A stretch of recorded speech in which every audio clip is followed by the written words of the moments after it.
Welcome to the Explainer. Today, we're stepping right onto the psychiatric floor to Master Module 18, Personality Disorders.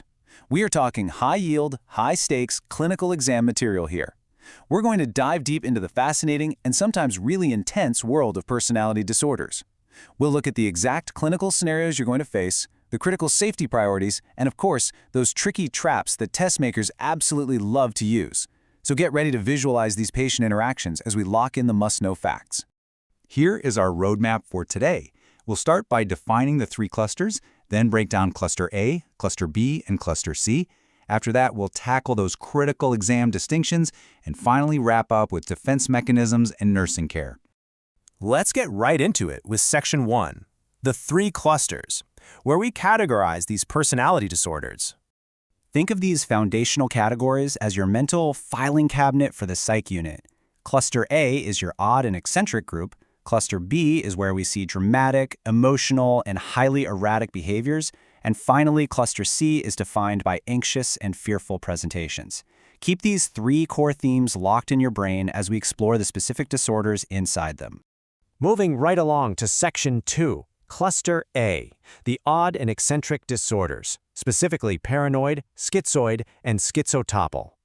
In Cluster A, we're looking at three very distinct patient presentations. First up is the paranoid patient. These individuals exhibit profound distrust and constant suspicion. They firmly believe others are out to exploit or harm them, and I mean for absolutely no verifiable reason. Next is the schizoid patient. The key word here is pervasive emotional detachment. They have literally zero interest in close human bonds and are completely indifferent to being praised or criticized. It's just total detachment. Finally, the schizotypal patient. You'll likely notice an eccentric appearance. Maybe they're dressing really oddly, and this is accompanied by magical thinking, fixed false beliefs, or even potential hallucinations. Now let's turn up the intensity with Section 3, Cluster B, the dramatic and erratic disorders, which bring us to some really high-risk clinical scenarios. This cluster is absolutely packed with high-yield exam material. First, we have borderline personality disorder. This is defined by severe instability of affect, relationships, and identity. These patients can be highly manipulative and have an intense, deep-seated fear of abandonment. Then, there's antisocial personality disorder. These individuals show a complete and total disregard for the baseline rights of other people. They lack empathy, they're impulsive, but they can also be incredibly seductive and charming, usually carrying an intense sense of entitlement. Moving on to the histrionic patient. They are distinctly emotional, flirtatious, and have this absolute need to be the center of attention at all times. Lastly, the narcissistic patient. Arrogant, exquisitely sensitive to criticism, completely lacking in empathy, and requiring unyielding admiration because of their fixed ideas of grandiosity. So with all that drama and erratic behavior, let's pause for a quick clinical judgment check. Which of those Cluster B personality disorders poses the highest risk of danger to others? Think about the traits we just covered. Did you guess antisocial personality disorder? Because that's the one. These patients have a complete disregard for others and a total lack of empathy, often backed by a history of conduct or legal issues. What does that mean for you? It means the nurse must explicitly and constantly protect their own personal safety. Never, ever let your guard down just because they're turning on the charm. On the flip side of danger to others, we have danger to self. Borderline personality disorder patients are at an exceptionally high risk for self-injury, like cutting. So upon admission, you must perform strict safety checks and remove personal belongings. And here is a massive, absolutely crucial charting rule. If injuries are present, you document them with the exact same clinical rigor as you would a pressure injury. You chart the exact anatomical location, the exact number of cuts, the phase of healing, and whether the wounds are oozing or look infected. Do not skip a single detail. All right, moving into Section 4, Cluster C, the anxious and fearful disorders, avoidant, dependent, and obsessive-compulsive. In this anxious and fearful cluster, we first meet the avoidant patient, who exhibits intense social inhibition. They avoid social interaction entirely. Then there's the dependent personality. These patients have an extreme, overriding dependency on others. They literally cannot handle being single. If a partner leaves them, they will immediately search for a new person to attach to. It's a survival instinct. Finally, obsessive-compulsive personality disorder, or OCPD. This is marked by severe indecisiveness and this intense over-focus on keeping things clean, perfect, and orderly, which gets completely in the way of their day-to-day functionality. Okay, Section 5, Critical Exam Distinctions. Pay close attention because these are your high-yield clinical traps. This is exactly how exams try to trick you.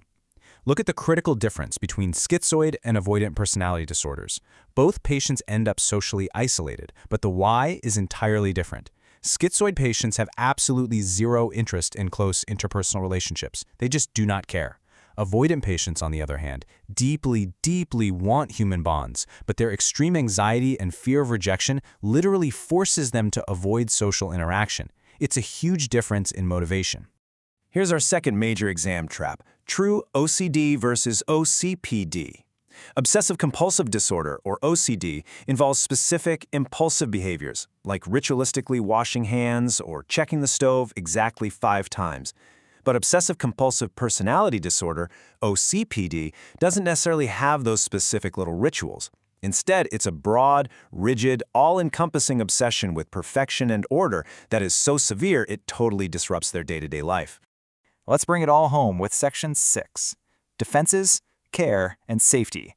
Protecting the patient and the nurse.